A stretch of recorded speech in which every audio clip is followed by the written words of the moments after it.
teach you what we call the Pascal Triangle, because we will need the coefficient from the Pascal Triangle to do most of our expansions. So let's consider a plus x. Okay, let's consider a plus x as a term. The coefficient of the a here is 1. Okay, the coefficient of the x here is 1.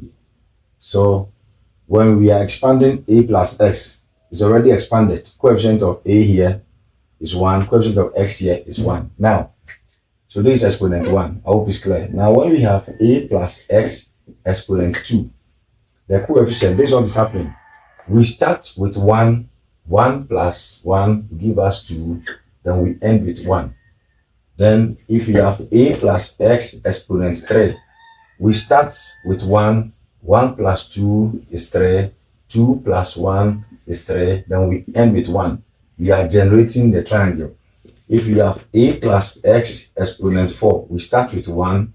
1 plus 3 will give us 4. 3 plus 3 will give us 6. 3 plus 1 will give us 4. Then we end with 1. So we start with 1, we end with 1.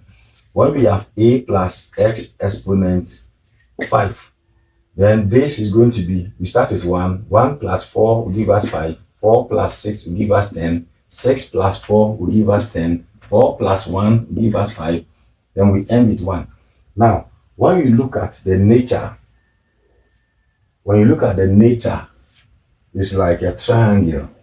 And that is why we call it the Pascal Triangle. But the one that brought it is Pascal. And we are going to use this idea to solve many questions. So when you are given an expression to expand, and you have the square term, and it's raised to power 2, you have to use the coefficient 1, 2, 1.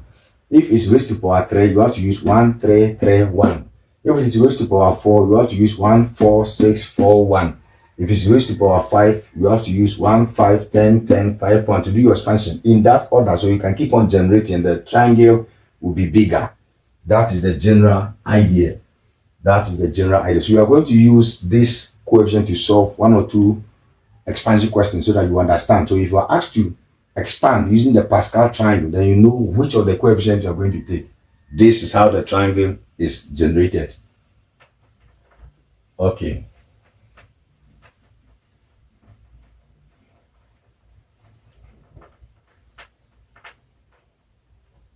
So now let's assume that you are given 2x plus 3y exponent 3. Don't forget that the coefficient was 1, 3, 3, 1. And I guess you understand that.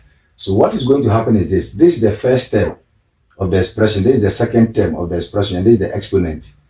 So what you are going to do is, the first term, what is the first coefficient? That is 1. Let your 1 be in the bracket. Look at what I'm doing. So we are done with this. The first term is 2x. 2x will start from the highest exponent, that is 3. Then the second term will start from 0.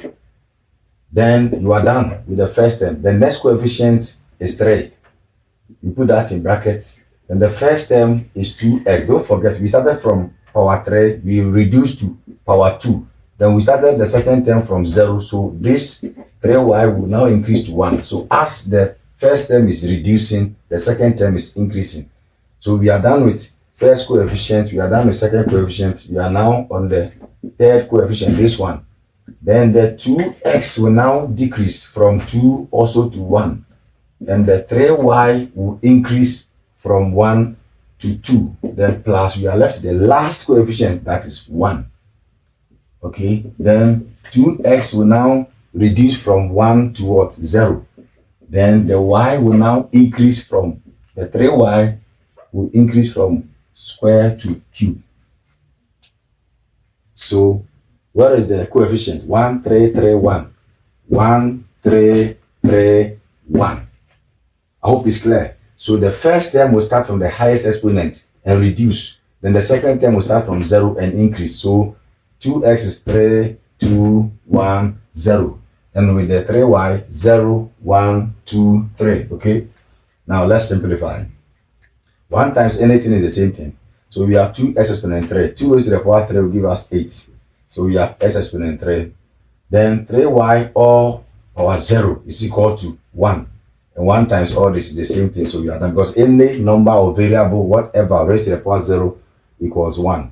So plus, let's simplify. We have 3 here. 2 square will give us 4. So we have 4x squared. Then 3y exponent 1 is the same as 3y. Okay. We have 3 here. 2x exponent 1 is the same as 2x. Then 3y all squared. 3 square will give us 9. Then we have 9y squared plus 1 times anything is the same thing. Okay. 2x exponent 0 will also give us 1. Then 3y all cube. 3 cube will give us 27. Then to 27y cube. I hope it's clear. So we simplify. We have 8x cube plus, let's simplify. 3 times 4 will give us 12. 12 times 3 will give us 36. So you have 36 x squared here. Then you have y here plus 3 times, we have, yes, 3 times 2 is 6. And 6 times 9 is 54, right? So 3 times 2 is 6. And 6 times 9 is 54. So we have 54. X is here. Then we have y what square. Okay. Plus, then you have 27y cubed. So this is the expansion for 2x plus 3y raised to the power 3. This is the expansion after using the Pascal triangle to simplify. This is the answer that you are getting. This is the answer. Do you see that this 2x plus 3y all exponent 3 is the same as 2x plus 3y times 2x plus 3y times 2x plus 3y. So when you multiply 2x plus 3y by itself 3 times, when you expand this, you can multiply all this by this. When you are done, you multiply what you get by this. Finally, your answer will still be the same thing.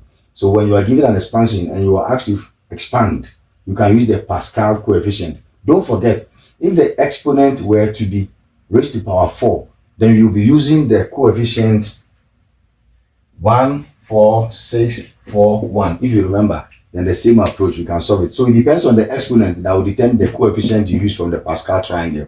So this is how we use the Pascal triangle to simplify or to expand. God bless you. Follow for more.